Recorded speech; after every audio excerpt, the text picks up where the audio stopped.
Hello and welcome back to Inequality Through the Ages. With me, I have Meghna, who is a woman in STEM. Would you like to tell us a little bit about what you research or study? Hi everyone, I'm a molecular biologist by training. I study the genetics of cancer. So basically, we try to understand the causes of cancer so we can treat our patients better.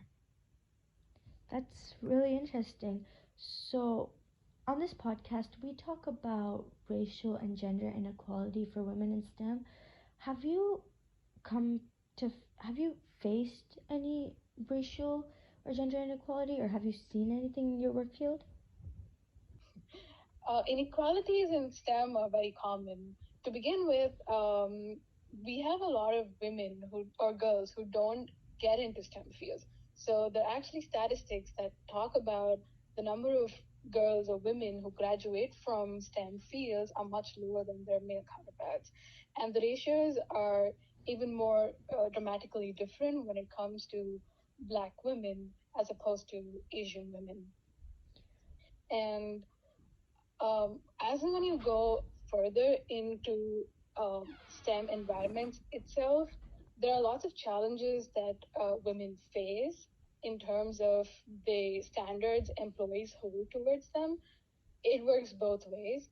Women are expected to do more than their male counterparts, or sometimes even the standards are held much lesser intellectually because uh, it's thought of as women are incapable of being intellectually challenged. To top it off, there's a huge pay inequality in STEM. So the highest women can get is only 97 cents per dollar that a man earns. And these ratios are only these numbers are only amongst 30% of the population, and it's mostly Asian women. Hispanic and Black women earn much lesser. They only earn about 70 cents per dollar that a man earns on an average. So, what do you what are some ways that you think we could advocate or solve for this problem? Sure. I think since it's a multi-level problem, I think girls should be encouraged to STEM fields at a very young age. You can sort of foster their motivation to study math and science. You can incentivize it. You can encourage women to get into STEM fields by providing them with scholarship or grants towards research or their ventures. Wow, I had no idea there was so much statistics behind this. Well, thank you for being here, and it was lovely to have you. So, going back to what Meghna said about encouraging women towards the STEM work field, I feel like a great example of this is through Mayim Bialik. She's a neuroscientist who acted in The Big Bang Theory as Amy Farrah Fowler. She took this role in hopes to encourage women around the world to join a STEM based field. And if you don't know, in The Big Bang Theory, the role that Mayim Bialik took was a role of a neuroscientist.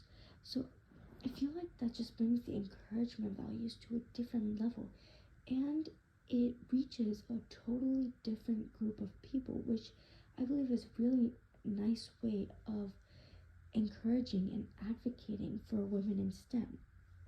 But not all of us can just jump into a movie or a TV show to try to solve for inequalities for women in STEM. But there are smaller things we can do, such as making a podcast or writing a blog or maybe making an Insta account talking about inequalities for women in STEM.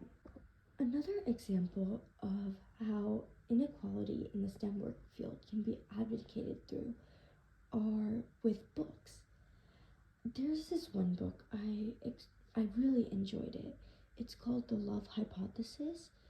It's a romance novel, but the author, Ali Hazelwood, studied and teaches neuroscience, and because of that, her main character was a woman in STEM.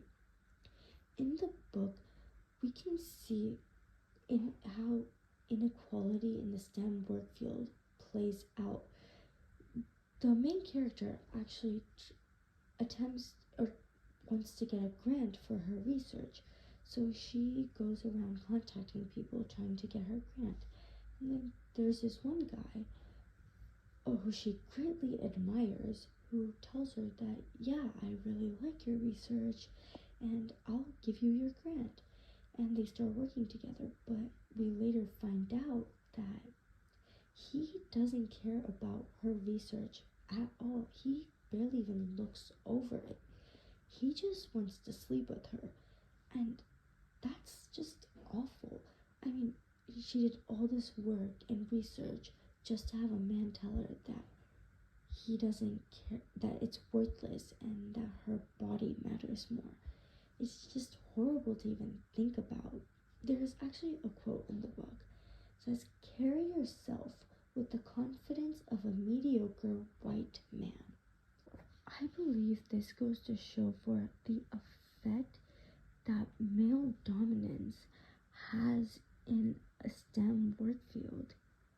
With that, that's a wrap on this episode. Thank you for listening, and please join back again for a short but informative podcast bringing awareness to women in STEM.